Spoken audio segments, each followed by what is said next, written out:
Mislim da je reč o jednom procesu koji traje veoma dugo, koji ima svoje različite faze i koji se sada nalazi na jednom od svojih vrhunaca. Mislim da je reč o procesu koji se sada odvija pod parolom Evropska unija nema alternativu, a to znači da se na neki način neutrališu demokratska, kulturna i slobodarska prava srpskog naroda u ime nekog konstrukta koji je do juče bio Jugoslavija, a sad je Evropska unija. To se odvija specifičnim momentom pounutrašnjivanja prevashodno hrvatskog stanovišta u našoj kulturi, pa onda i hrvatskih političkih interesa. Hrvatski politički interesi predstavljaju idealan model za ritam samoporicanja, jer oni učestvuju i u jugoslovenskom i u evropskom konstruktu. Treba znati da je hrvatska politika bila dominantna politika titoističkog jugoslovenstva na dva načina. Prvo tako što je vladajuća ideologija bila ideologija velikosrpske hegemonije, koja je držala srpsku političku artikulaciju uvek u području krivice. I drugo, arbitrarnom ulogom Josipa Broza Tita u svim odlukama komunističke Jugoslavije. To se uopšte ne može zanemariti. Njegova uloga je bila arbitrarna. On je bio iznad zakona, iznad glasanja, iznad bilo čega. To je činjenica koja se sad stavlja po strani, a to znači da je on donosio odluke koje su utirale put hrvatskoj dominaciji postepeno. Uvek je taj proces postepen, jer vi niste mogli 1945. kad je većina i vojske i većina članova partizanskog pokreta bila narodnosno vezana za srpsku naciju, donositi, kad je Jasenovac bio potpuno pred očima, donositi tako dalekosežne odluke kao što je Ustav iz 74. godine. Trebalo je nešto prepustiti protoku vremena, trebalo je vaspitati generacije na podlozi negacije srpske građanske tradicije, trebalo je formirati nove nacije, kao što je crnogorska nacija, koja je potpuno formirana iz srpske nacije. I to ne kažem ja, kaže njen utemeljitelj Milovan Đilas u tekstu 1. maja 1945. u borbi. To tamo piše, hoće da vidi. Dakle, sve je to trebalo uraditi kao pripremni radovi da bi se u stvari hrvatski kulturno-politički interesi učinili dominantnim kao što su i učinjeni. Kada se raspala Jugoslavija,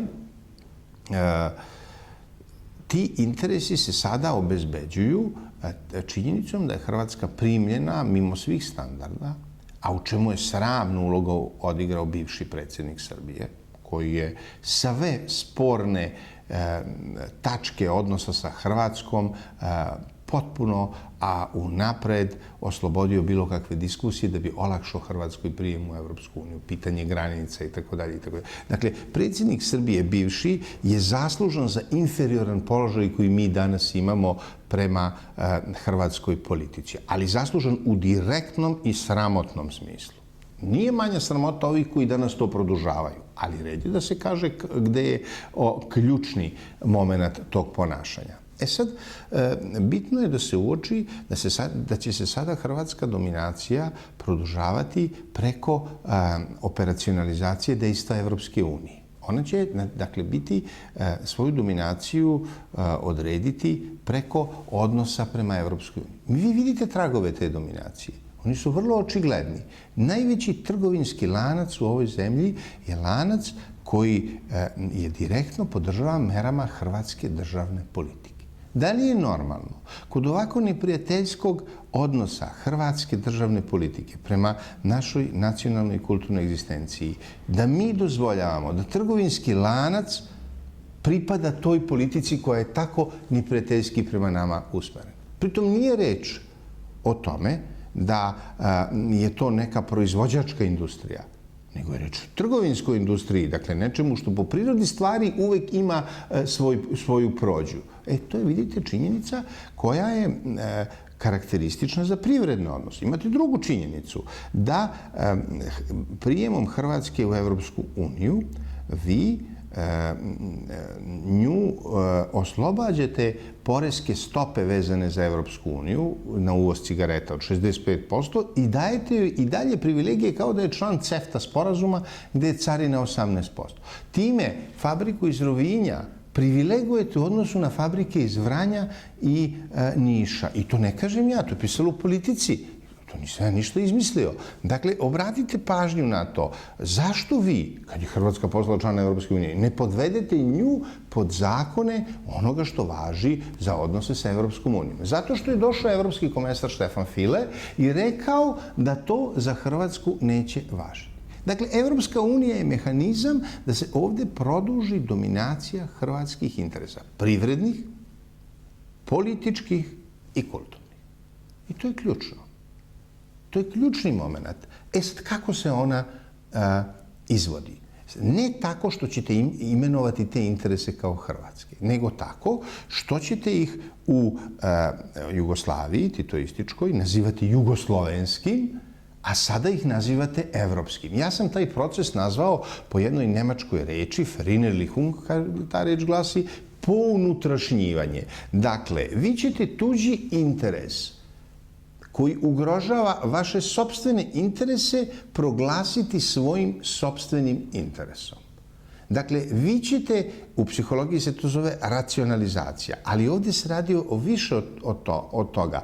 Vi ćete negirati svoj sopstveni interes tako što ćete sebe ubeđivati da je vaš interes ono što je tuđi interes. To je jedan proces, to nije nikakva metafora, to je jedan vrlo precizno određen proces uticaja koji obezbeđuje raspored sila na ovom području. To znači da će ključni stav duha samoporicanja, kako sam ga ja formulisao, glasi: sve što je srpsko treba svesti na srbijansko. A po tim se podrazumeva Srbija od Beograda do Vranja. Da ono što nije srbijansko, kao Njegoš, kao Ivo Andrić, kao Meša Selimović, kao slikar Petar Lubarda, svi su oni izrekom više puta sebe odredili kao delove srpske kulture. Dakle, da bi to što nije srbijansko vremenom prestalo da bude srpsko. Jer ako se kaže da Ivo Andrić nije srpski pisac i ako se kaže da Vladan Desnica nije i srpski pisac, on je sebe odredio dvostruko. On je rekao za sebe, ja sam i hrvatski i srpski pisac. Znači, tako treba reći, a vi to u Zagrebu nećete čuti. Vi ćete tamo čuti samo da je on hrvatski pisac. A u mom duhu samoporicanja ćete pročitati sve činjenice i tu činjenicu da je on čovek dao iskaz i rekao ja sam i hrvatski i srpski pisac. Pa ne, meni bi bilo nedostojno da ja falsifikujem čoveku ono što je on sam rekao. Ali to tamo nije nedostojno i to ovde ne izaziva nikakav odijum, nego izazivaju odijum i napad na mene činjenice koje demantuju to. Vodite o tome računa, to nisu spontani procesi, to su organizovani procesi koji treba da ovdašnju javnu svest ustroje u jednom specifičnom smeru. Koji je to smer? Prva faza je da sve što je, kažem, srpsko, treba svesti na srbijansko. Vodite računa da u toj koncepciji nema mesta za vojvođansko. To je ono što ljudi ne razumeju. Ako vi svedete sve pod srbijansko, onda tradicija Vojvodine, izvorno srpska tradicija Vojvodine, Svetozara Miletića, koji je otvoreno govorio mi smo i Srbi i građani. I dok postoji jedan Srbin, on je narod. To je Svetozar Miletić govorio. To nije govorio nikakav političar iz Kragujevca, nego je govorio autentični predstavnik srpskog naroda u Vojvodini. Dakle, vi taj deo zemlje na izvestan način sužavate.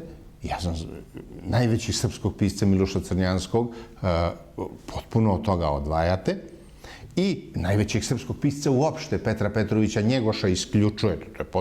Nema srpske kulture u tom slučaju.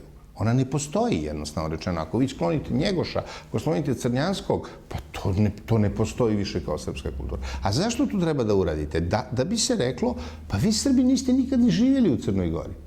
Pa vi niste ni živjeli u Bosni i Hercegovini. Pa to su neki drugi ljudi, to su neki Crnogorci, to su neki Bosanci. Vas Srba tu nema. A da bi se to ostvarilo, mora se kontrolisati Beograd. I zato mora da se proces samoporicanja odvija unutar Beograda. Uvek je to bilo pravilo. Da bi se srpski nacionalni interesi držali pod kontrolom, mora se kontrolisati Beograd. Pa zato je proces samoporicanja ovde najizrazitiji. Ali koji je cilj? Da ono što je srbijansko, merama obrazovnih propisa, vaspitnih propisa, medijskih propisa, vremenom pretvorite u multikulturalističko. Dakle, to je ishodište jednog istorijskog procesa neutralisanja srpskih kulturnih i nacionalnih interesa. I ja kao čovek koji se tome protivim sam opisao te procese, ukazao na pogubnu ulogu komunističke ideologije i titoističkog jugoslovenstva i predložio da se mi vratimo nacionalnom stanovištu u kulturi i politici. Pritom sam to uradio u skladu sa svim demokratskim principima, ne tražeći poseban položaj za to stanovište, ne tražeći negaciju drugih stanovišta, dozvoljavajući pluralizam, dakle da ljudi biraju, potpuno uveren da će uvek jedan značajan broj ljudi izabrati nacionalno stanovište, pa toliko koliko ljudi se njemu prikloni, neka toliki bude njegov uticaj i u društvu, i u politici, i u kulturi, pa tako ćemo doći do neke ravnoteže ili simetrije u odnosima, pa će biti poštovano i to što bismo mogli nazvati tim ljudima koji tako gledaju i misle. Na sve to ja nisam dobio nikakav uverljiv argument, osim veoma dugog, neistinitog i lažnog prikazivanja mojih stavova i osim karakterističnog klevetanja onih koji privileguju zapadne, odnosno američke interese na ovom području.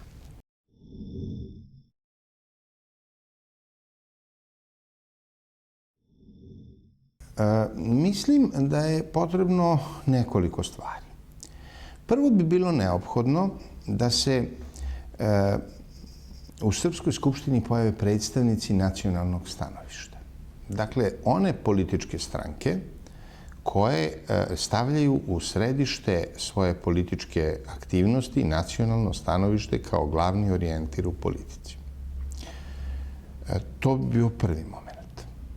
Drugi moment, veoma važan, bio bi da se njihovi predstavnici u Skupštini pokažu dostojni iskušenju na kom se tamo nalaze. Zašto je važan prvi moment? Zato što bi mi bili u prilici da vidimo kao nosioce narodnog suvereniteta ljude nacionalne političke orijentacije. Ti ljudi bi, dakle, bili predstavnici mišljenja onih građana koji sada u današnjem sastavu Srpske skupštine nemaju nikoga ko zastupa nacionalnu političku orijentaciju. I ti osjećaju se kao ljudi potpuno isključeni iz političkog procesa. Kad bi videli svoje predstavnike koji tamo govore ono što oni misle, oni bi rekli, pa dobro, znači ovo što ja mislim je takođe moguće, opravdano i tako dalje. Drugo, što kod nas često bude prvo, jeste da ti predstavnici pokažu doslednost, pokažu čestitost i ne podlegnu opštem koruptivnom toku našega političkog života. Znači da odvažno i hrabro zastupaju stavove, da ih zastupaju principijelno, civilizovano, jer je vrlo često na delu proces satanizacije srpskog stanovišta kao nekog divljačkog, neartikulisanog, nepristojnog i tako dalje stanovišta. Naprotiv, treba delovati na ljude vaspitno, obrazovno. Dakle, to je drugi moment koji je u vezi sa političkim delovanjem, ali je potrebno mnogo šira osnova. Potrebno je formirati nevladine organizacije koje bi uticale na obrazovanje mladih ljudi, na njihovo vaspitavanje, na njihovu stručnost.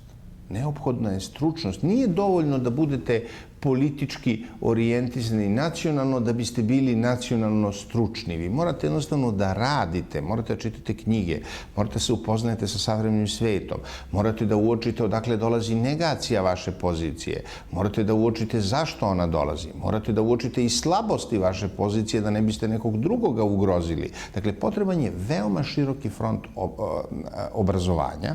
To mogu da urade nevladine nacionalne organizacije koje treba da razviju čitave segmente delovanja prema područjima života, u društvu, u ekonomiji, u socijalnom položaju, u kulturi i presudno u medijima. Kao četvrto, trebalo bi se izboriti da se za samostalne medije koji bi učinili glas nacionalne orijentacije prepoznatljivim za one građane koji to žele da čuju i da prate. Opet na nivou ne reality showa, nego ozbiljnog, ali ne dosadnog načina govora. Znači, vama su potrebni moderni, mladi ljudi koji će razumeti da unutar te političke orijentacije mogu da ostvare nešto što je i pravedno, i humano, i u najdubljoj saglasnosti sa njihovim osjećanjima. Svi ti elementi treba da podrazumevaju i jednu vrstu saradnje u različitim aspektima života sa predstavnicima drugih orijentacija, ali saradnje koja podrazumeva čvrsto i neodstupno branjenje onoga što se smatra ugaonim kamenom ove političke orijentacije. To je vrlo dug put. Ja sam ovde nabrojao 4 elementa. On je vrlo dug. Nije ga moguće preći u jednom naraštaju. Jer ni negacija srpskog stanovišta nije trajala u jednom naraštaju, nego je trajala 100 godina.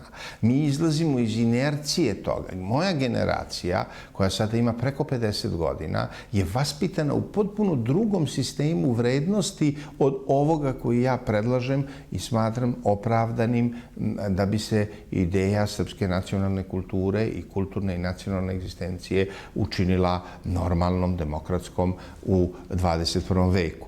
Ali mi nismo ljudi vaspitani u tom duhu. Znači, potrebno je jako dugo raditi, a to znači potrebno je promeniti odnose čak i unutar srpske kulture u smislu da treba jačati poverenje u kulturu, u pasivni otpor, u prosvetni rad, u obrazovni rad. Jednostavno, to su stvari koje se ne vide na prvi mah. I političari su vrlo često neskloni da im daju prednost, jer političari gledaju na trenutni efekat. Znači, ono što se danas uradi, što će se sutra pokaže. Ovo su stvari koje se pokazuju na jednoj deceniji. Ako vi vaspitate izvestan broj ljudi u svim ovim područjima, a ja sam ovde nabrao neka privredna, ova društvena, socijalna, zdravstvena, kulturna, medijska, vaspitate izvestan broj ljudi, onda ćete vi vremenom dobiti i u aparatu, i u administraciji, u univerzitetu, jedan broj ljudi koji će gledati na stvari u jednoj perspektivi nacionalne države i njenih interesa. Zato je potrebno puno vremena i puno truda. U spoljnoj politici ja mislim da je potpuno neprihvatljivo i za moralni i za praktični sadržaj bilo kakvo priključenje NATO paktu. To smatram apsolutno nečim što je katastrofalno i kao predlog, a kamoli kao ostvarenje, u redu, podlaže demokratskoj proveri, to ne sporim.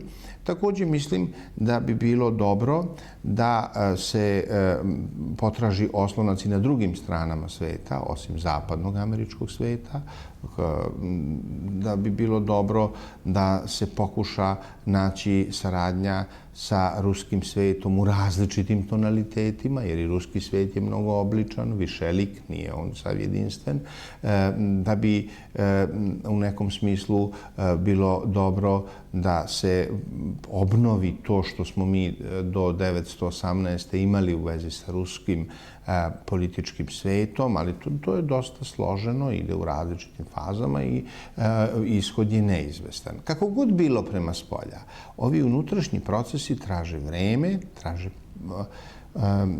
jednu vrstu upornosti, jer kad je put dug, vaš zadatak je vrlo jednostavan. Morate istrajati. I to mi se čini ono što bi bila ključna misao koju neko ko baštini ove ideje mora da ima na umu dok savlađuje teškoće u našem vremenu.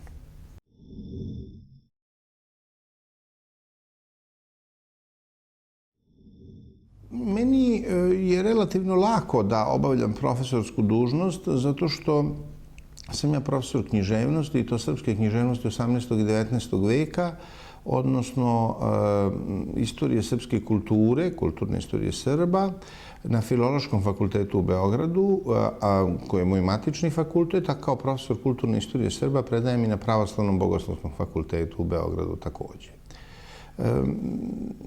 Ja strogo razlikujem ono što je deo profesorskih dužnosti, što spada u stručni deo našeg posla od javnog angažmana profesora koji nema veze sa fakultetskim angažmanom. Tako da ja u svojim predavanjima se držim onoga što je sadržaj mog predmeta, koji je verifikovan i uopšte ne vodim nikakvu vrstu političkih razgovora. Prvo, zato što tome tamo nije mesto. Mogo bi prosto čovek da unese jedan sadržaj koji studentima nije tu bitan. I oni tu dolaze da od mene čuju nešto o Njegošu, da čuju nešto o piscima od 19. i 18. veka, o slikarima na kulturnoj istoriji. A meni je utoliko lakše da strogo poštujem tu vrstu profesionalnih obaveza zato što su moji politički stavovi javno manifestovani i praktično nisu ni za koga tajna. Ja mislim da je to najbolji način, dakle da profesori svoje mišljenje koje je javno i političko mišljenje iznose na javnim i političkim tribinama, a da na fakultetima oni govore onome što spada u njihovu struku, u njihov zanat. Kad je neko profesor medicine, to je lakše, zato što on govori o bubregu, a ne govori o simbolima i kulturi, ali nije teško ako je čovek dosledan u tome ni u ovom poslu. Mlada generacija ljudi koje ja gledam je prevashodno zbunjena i dezorijentisana generacija koja je takva i u svetu, a ne samo kod nas. Osim toga, moj pogled na nju je strog, ali nije neblagonaklon, već činjenicom da sam ja otac i da imam sina koji je negde vršnjak studenta kojima predajem, on studira na jednom drugom fakultetu. Ja ovo što kažem ne odnosi se samo na tu generaciju, nego i na neke koji su meni apsolutno najbliži. Dakle, mislim da je ona prevashodno generacija uklapanja ili oportunizma, a ne pobune i ne protesta. Mladi ljudi su takvi su i u Evropi, nisu takvi samo ovde. Da je ona prevashodno generacija zadovoljstva, a ne nekog odricanja. Da ima osjećaj za pravdu i ima osjećaj za ono što je pošteno, ali nema upornosti i istrajnosti, nego po jednom naputku vremena gleda da stigne do svog cilja zaobilaznim putem. Tako da ona prati ritmove vremena koji moguće je da meni izmiču. Međutim, pre ili kasnije sam se suočio sa jednim drugim iskustvom, a to je da kada prođu neke godine i kada su ti moji bivši studenti postanu profesori u nekim gimnazijama, u nekim školama, u nekim sekretarijatima, na raznim mestima. Ja sam profesor koji predaje godišnje između 600 i 800 studenta. To znači kad množite sa 10 godina, ja predajem skoro 30 godina, to je veliki broj ljudi koje srećete. Vrlo često vidim da se oni sećaju onoga što sam im govorio. Vrlo često vidim da nekako pogode ili im se eto nekako posreći da kažu pa znate ono što ste kazali stvarno je tako, tako da možda ovo što ja govorim nije najprihvatljivije nekad za suviše mladog čoveka, nego traži neku vrstu životnog iskustva. S druge strane, život je višelik i vi ne možete kad predajete pred 600 ljudi očekivati da se svima ni dopadnete. Nije to ni prirodno, ne postižu to ni glumci, ni sportisti. Ako se izuzme Novak Đoković, on to postiže na naše opšte zadovoljstvo, ali dobro, on je broj jedan u svetu, znači nije prirodno da jedan profesor može očekivati neku potpunu prihvatljivost onoga kako on nastupa u javnosti. Tako da ja sam svestan relativnosti, svestan sam toga da ima ljudi koji se ne slažu i nemam ništa protiv kad se neko ne slaže, ali imam protiv kada se poseže za uvredama, za diskvalifikacijama, što sve sprovode ovdašnji nevladini mediji zapadne američke orijentacije koji nastoje da uplaše mlade ljude. Protiv toga imam. Da uplaše mlade ljude nečim što u stvari ne bi trebalo da ih plaši, nego bi trebalo da ih približi onoj samoj osnovi kojoj sami pripadaju.